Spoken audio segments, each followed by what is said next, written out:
محترم، نوجوان ساتھیوں اور عزیز طلباء، شعبان المعظم کا مہینہ شروع ہو چکا ہے۔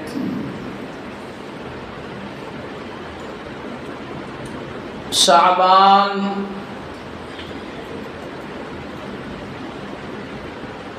اسلام کے اندر قرآن اور احادیث کے اندر اس مہینے کے تعلق سے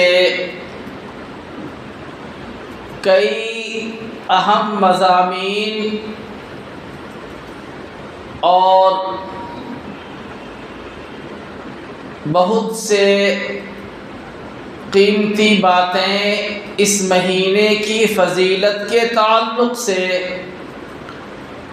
اور اس مہینے کے بابرکت ہونے کے تعلق سے پائی جاتی ہیں۔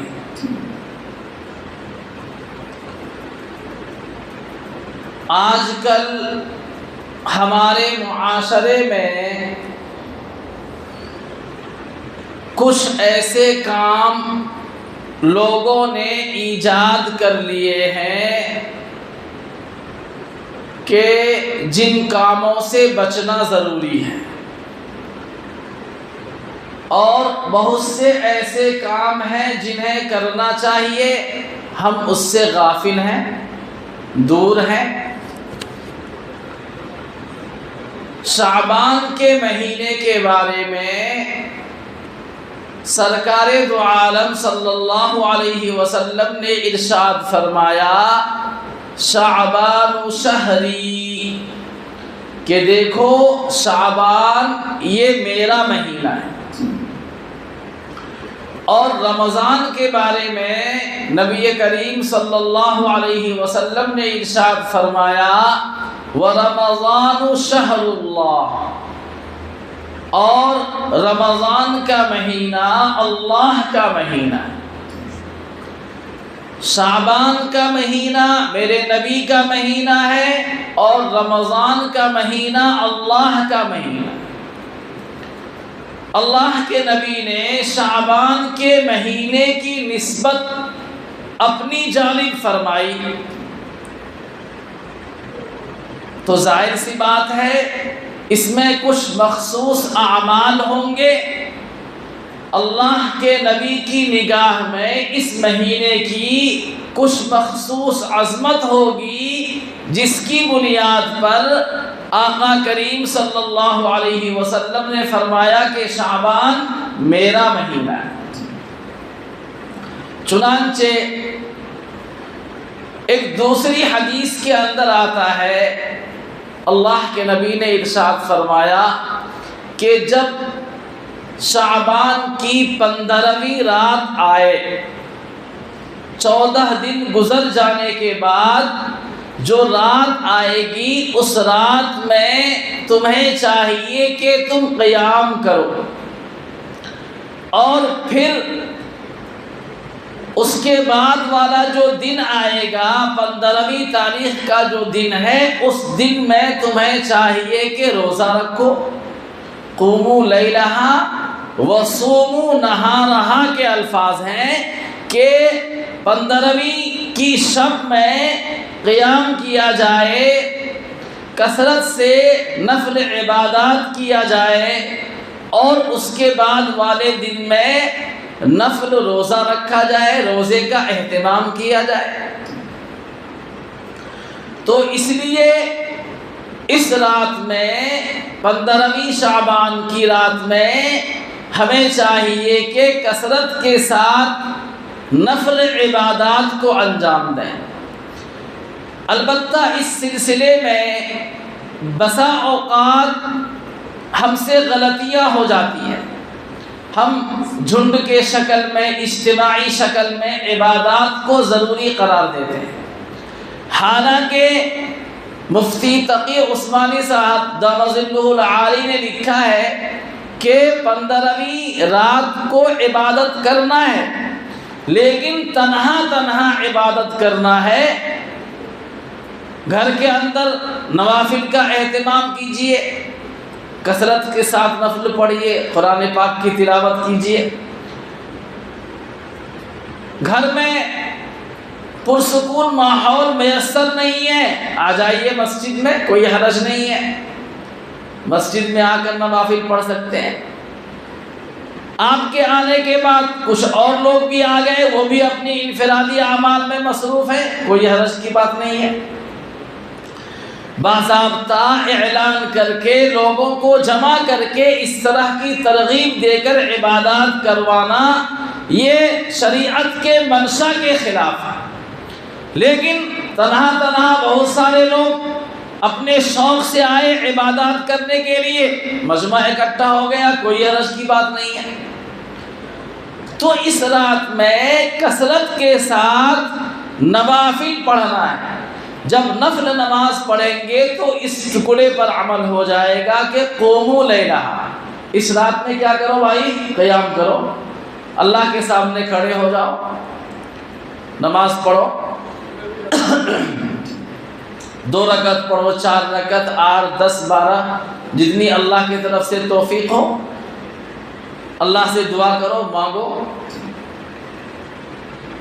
تو اس رات کو عبادات کے غرض سے جاگنا ہے، عبادات کے لیے کیا کرنا ہے، جاگ کر اس رات کو گزارنا ہے، یہ ایک کام کرنے کا۔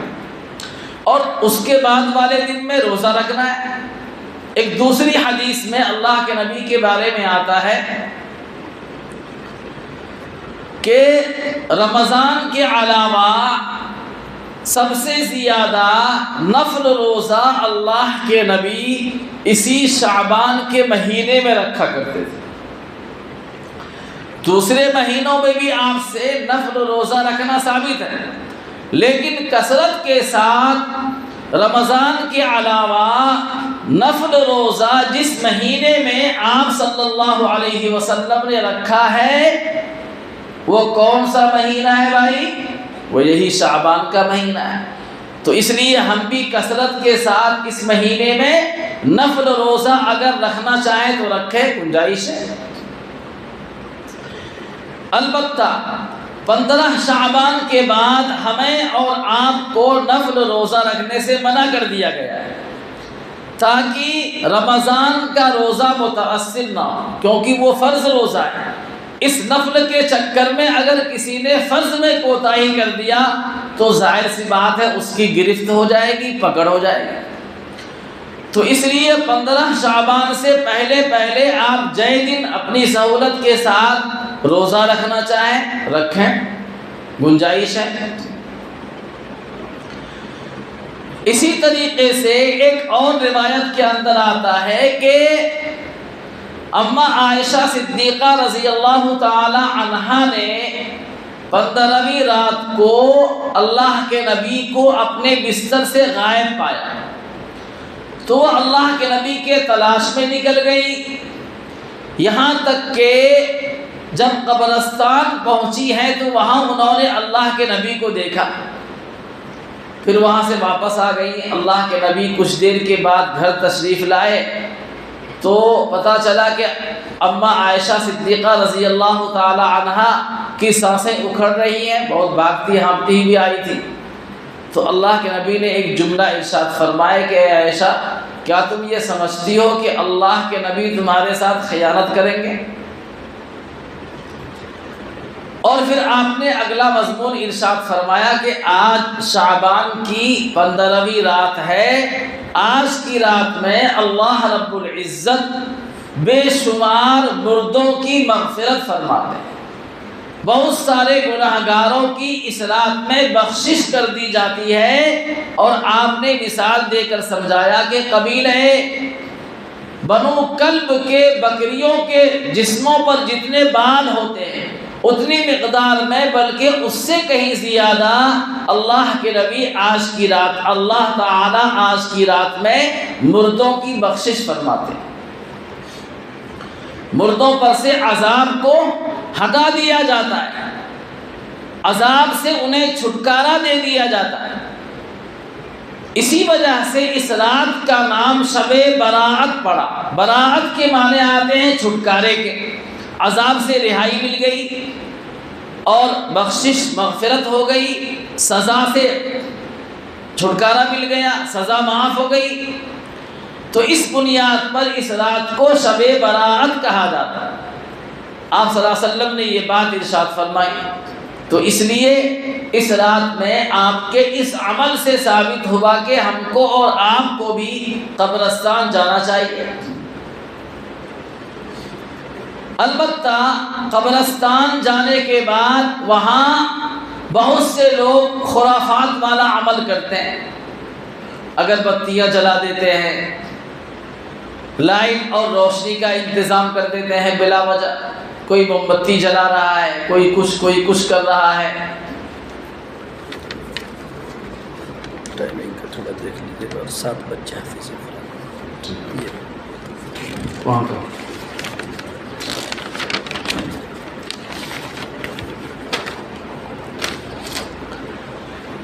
تو قبرستان جانا یہ حدیث سے ثابت ہے، ترغیب بھی دیا گیا ہے کہ قبرستان جانا چاہیے، لیکن وہاں جا کر کرنا کیا ہے؟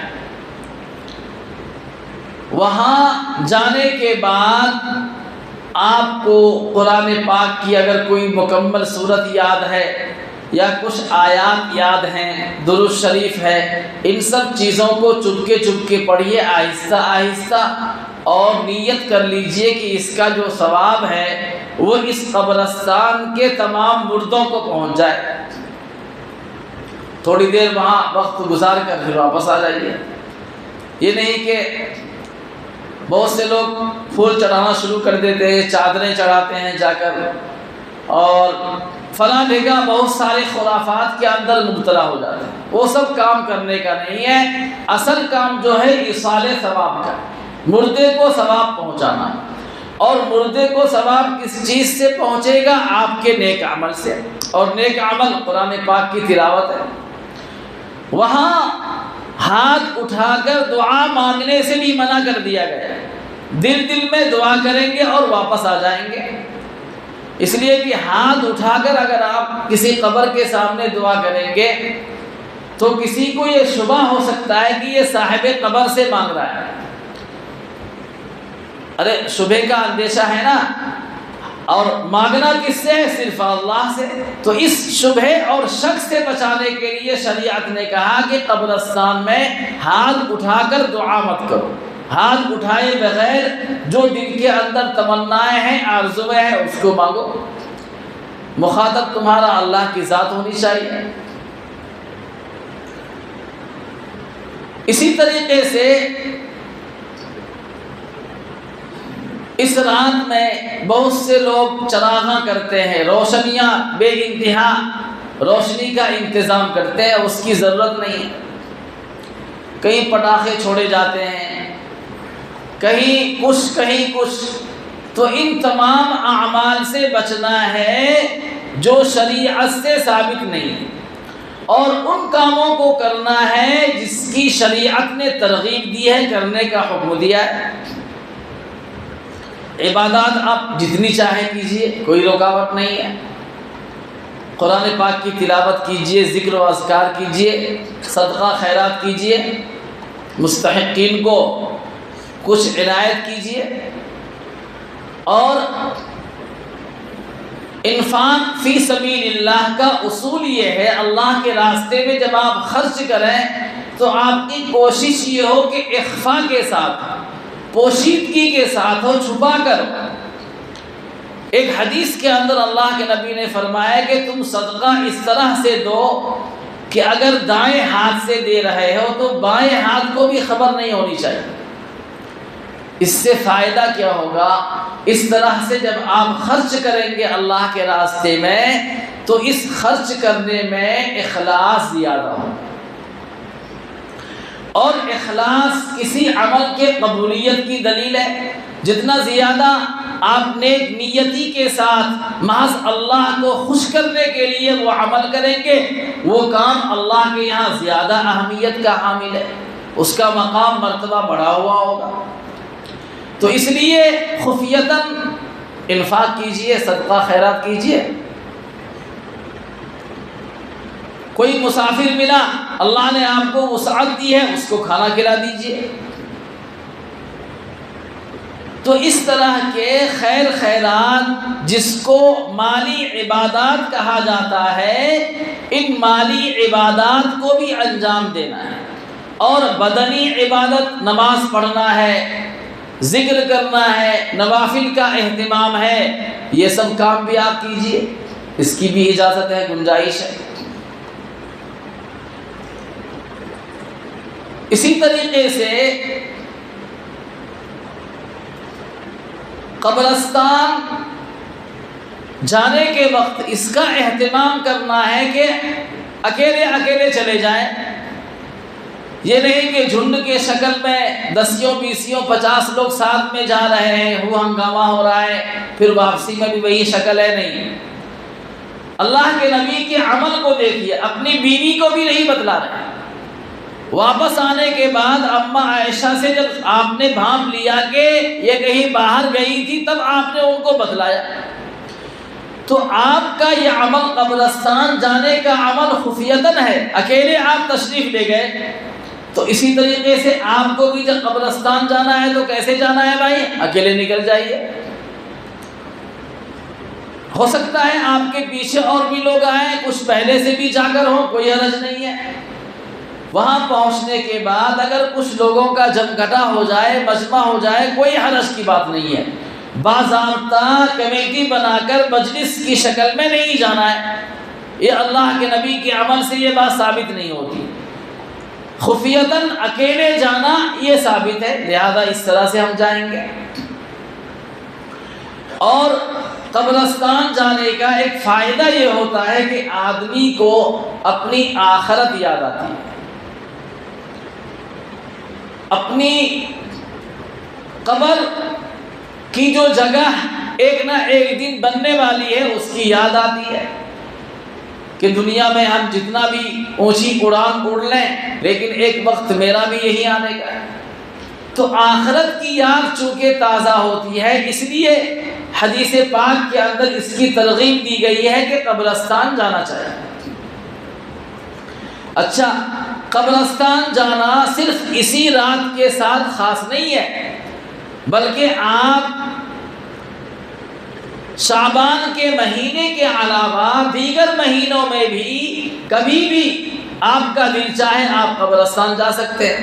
خصوصاً جمعہ کے دن فجر کی نماز کے بعد آدمی کو چاہیے کہ نزدیک والے کسی قبرستان جانے کا معمول بنائے، وہاں جائے، 2-4-10 منٹ وقت گزارے، کچھ پڑھ کے مردوں کو بخش دے، وہاں سے واپس آ جائے۔